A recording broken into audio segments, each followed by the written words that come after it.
Alexander ചക്രവർത്തി ലോക ചരിത്രത്തിന് ഒരിക്കലും മാറ്റി നിർത്താൻ സാധിക്കാത്ത ഒരു മഹാപ്രതിഭയിൽ ഒരാളാണ് അലക്സാണ്ടർ ചക്രവർത്തി. അലക്സാണ്ടറുടെ ജീവിതത്തെ സ്വാധീനിച്ച ഒരുപാട് ഘടകങ്ങൾ അന്നും ഇന്നും പഠന വിഷയങ്ങളാണ്.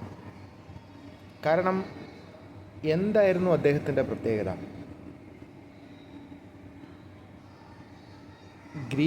ഗ്രീസിൽ അല്ലെങ്കിൽ ഗ്രീക്കിൽ മാസിഡോണിയ എന്ന് പറയുന്ന ഒരു ചെറിയ ഭൂപ്രദേശത്ത് ഒതുങ്ങിപ്പോകേണ്ടിയിരുന്ന ഒരു വ്യക്തിയാണ് അദ്ദേഹം.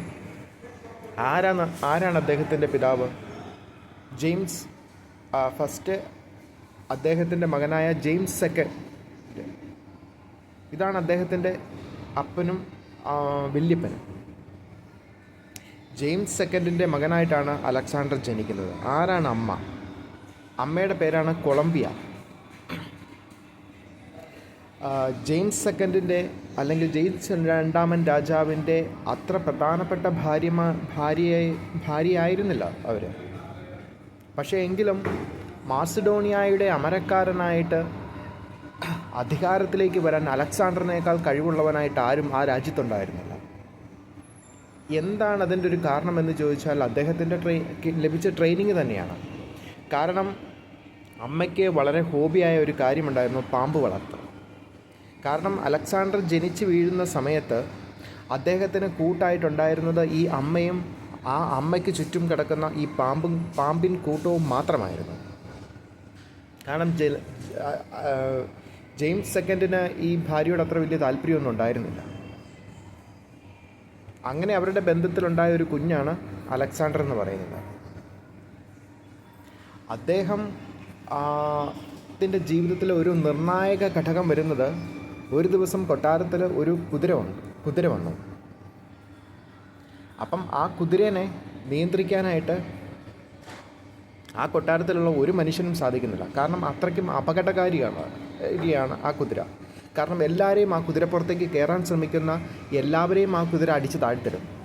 അപ്പം ഈ 12 വയസ്സ് ഏതാണ്ടേ അലക്സാണ്ടറിനുള്ള. അലക്സാണ്ടർ ഇങ്ങനെ അവിടെ ഇരുന്ന് ഈ കുതിരേനെ വാച്ച് ചെയ്ത് ഒരുപാട് പേരെ അടിച്ചിടുന്ന കണ്ട് അവസാനം എല്ലാവരും മടുത്ത് അതിനെ ഒഴിവാക്കാനായിട്ട് നിൽക്കുമ്പം അലക്സാണ്ടർ ആരെങ്കിലും ഇതിനെ ഓടിക്കാൻ സാധിക്കുമോ എന്ന് രാജാവ് ചോദിക്കുന്നുണ്ട്, ജെയിംസ് സെക്കൻഡ്. അപ്പം അലക്സാണ്ടർ എഴുന്നേറ്റ് എന്ന് പറയുവാണ്, ഞാൻ ആ കുതിരേനെ ഓടിക്കാം. എല്ലാവരും ഞെട്ടിപ്പോയി. കാരണം കൊച്ചിന് 12 വയസ്സേ ഉള്ളൂ. അതിപ്രഗത്ഭന്മാരായ കുതിര പടയാളികളെ തൊഴിച്ചിട്ടേക്കുന്ന കുതിരയാണ്. പക്ഷേ അലക്സാണ്ടറിൻ്റെ ഈ പറയുന്ന അതേ സമയത്ത് അലക്സാണ്ടറിൻ്റെ അമ്മയുടെ മുഖത്തേക്ക് എല്ലാവരും നോക്കി. അവർക്കൊരു മാറ്റവും ഇല്ല. കാരണം വേറെ ഒന്നും കൊണ്ടതല്ല, ജനിച്ച് വീണതേ പാമ്പിൻ കൂട്ടത്തിലാണ്. ഉഗ്രവിഷകാരികളായ പാമ്പുകൾ കൊത്താൻ വരുമ്പം അതിൽ നിന്ന് ചാടി മറിയാനും അവരുടെ നിരീക്ഷണ ഗവേഷണങ്ങൾ മനസ്സിലാക്കി ഒഴിഞ്ഞു മാറാനുള്ള അതിമാനുഷിക ശേഷി ഈ കുഞ്ഞിനുണ്ടെന്നുള്ളത് അമ്മയ്ക്കറിയാം. അതായത് പാമ്പിനെ എടുത്ത് വളർത്തിയവൻ്റെ മുമ്പിൽ കുതിര ഒന്നുമല്ല. കാരണം അത്രയ്ക്ക് ഒബ്സർവേഷൻ പവർ ഉണ്ടായിരുന്നു അലക്സാണ്ടറിന് ചെറുപ്പത്തിൽ തന്നെ. അതുകൊണ്ട് ആ ഒബ്സർവേഷൻ പവറാണ് അദ്ദേഹത്തിന് കരുത്തായി മാറി. എന്താണ് കുതിരയുടെ പ്രശ്നമെന്നും എന്തുകൊണ്ടാണ് വീഴുന്നതെന്നും പെട്ടെന്ന് മനസ്സിലാക്കാനുള്ള ഒരു കഴിവ് അദ്ദേഹത്തിന് ചെറുപ്പം തൊട്ടുണ്ടായിരുന്നു. കാരണം അത് പാമ്പുകളുമായിട്ട് ഇടപെട്ടതിൻ്റെ പേരിലാണ്, അവരുടെ കൂട്ടത്തിൽ ജീവിച്ചതിൻ്റെ പേരിലാണ്. കാരണം ഏറ്റവും ശ്രദ്ധയും ഏകാഗ്രതയും വേണ്ട ഒരു മേഖലയാണ് ഈ പാമ്പുകളെ ഡീൽ ചെയ്യുക എന്നുള്ളത്. അമ്മ അതിൽ അഗ്രഗണ്യാണ്. ആ ബുദ്ധിയാണ് അലക്സാണ്ടറിന് അവിടെ തുണയായി മാറിയത്. അദ്ദേഹം എല്ലാവരും ഞെട്ടിച്ചുകൊണ്ട് ആ കുതിരേനെ ഓടിച്ചു. അങ്ങനെ അലക്സാണ്ടറിൻ്റെ പിതാവിന് അലക്സാണ്ടറിനെ അംഗീകരിക്കാതിരിക്കാൻ പറ്റാതായി. കാരണം അദ്ദേഹത്തിന് വളരെ പ്രൗഡോടെ ഏറ്റെന്ന് പറഞ്ഞത്, this is my son, this is my blood എന്നാണ് അദ്ദേഹം പറഞ്ഞത്.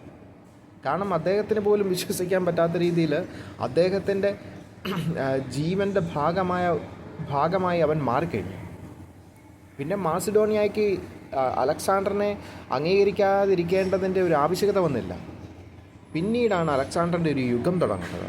അപ്പൻ്റെ മരണശേഷം അലക്സാണ്ടർ അല്ലാതെ വേറെ ഒരാളും അധികാരത്തിലേക്ക് എത്താൻ ആളുകൾ പോലും ആഗ്രഹിച്ചില്ല.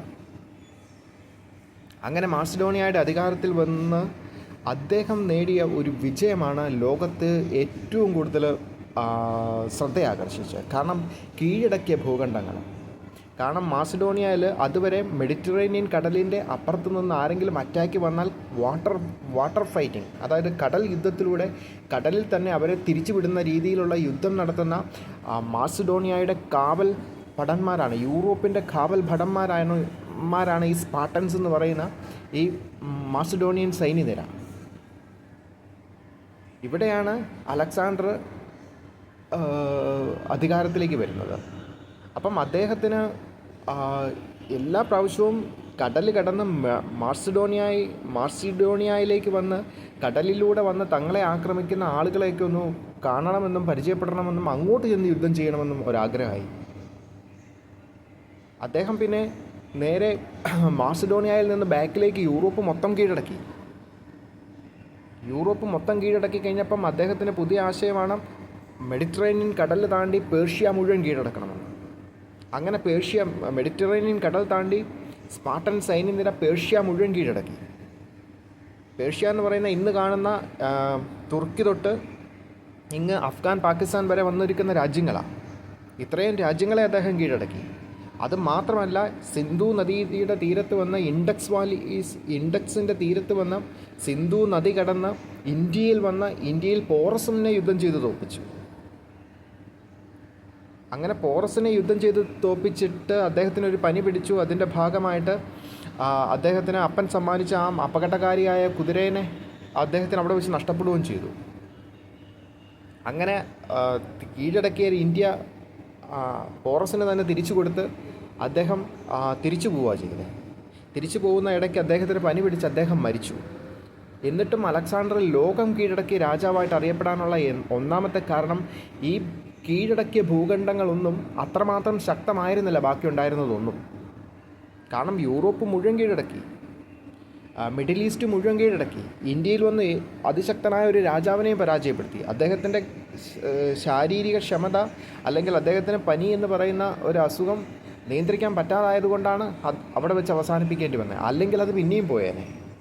അപ്പോൾ ഈ കീഴടക്കിയ രാജ്യങ്ങളുടെ സൈന്യശേഷിയും ആക്രമണ തന്ത്രങ്ങളൊന്നും ബാക്കിയുള്ള ഒരു രാജ്യങ്ങൾക്കും ഇല്ല.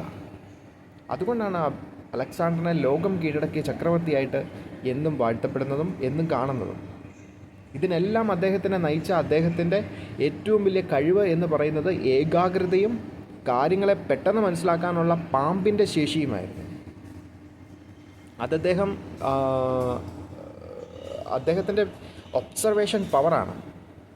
അതുണ്ടായത് അദ്ദേഹത്തിൻ്റെ ജീവിതത്തിൻ്റെ ഏകാന്തതയും അദ്ദേഹം നടത്തിയ സംസർഗവുമാണ്. പാമ്പുകളുടെ ഇടയിൽ ജനിക്കാനും അവരുടെ ഇടയിൽ ജീവിക്കാനും അവരുടെ ഇടയിൽ വളരാനുമുണ്ടായ അദ്ദേഹത്തിൻ്റെ കഴിവും സാഹചര്യവുമാണ് അദ്ദേഹത്തെ അങ്ങനെ എത്തിച്ചത്. ഈ മനുഷ്യനെ ഒറ്റ വേർഡിൽ ഉപമിച്ച് കഴിഞ്ഞാൽ അദ്ദേഹത്തിൻ്റെ ഏറ്റവും വലിയ സ്കില്ല് എന്ന് പറയുന്നത് ഏകാഗ്രതയും അദ്ദേഹത്തിൻ്റെ ഒബ്സർവേഷനുമാണ്. അദ്ദേഹം നടത്തിയ സൈനിക പോരാട്ടത്തിലെല്ലാം തന്നെ കാണാം ഈ ഒബ്സർവേഷൻ. ശത്രുവിൻ്റെ കരുത്തും ശേഷിയും മനസ്സിലാക്കി അതിനനുസരിച്ച് തന്ത്രങ്ങൾ മായാനും മറയ്ക്കാനുമുള്ള പെട്ടെന്നുള്ള കഴിവ്. ഇതാണ് ചരിത്രം വാഴ്ത്തുന്ന അലക്സാണ്ടർ ചക്രവർത്തി എന്ന് പറയുന്നത്.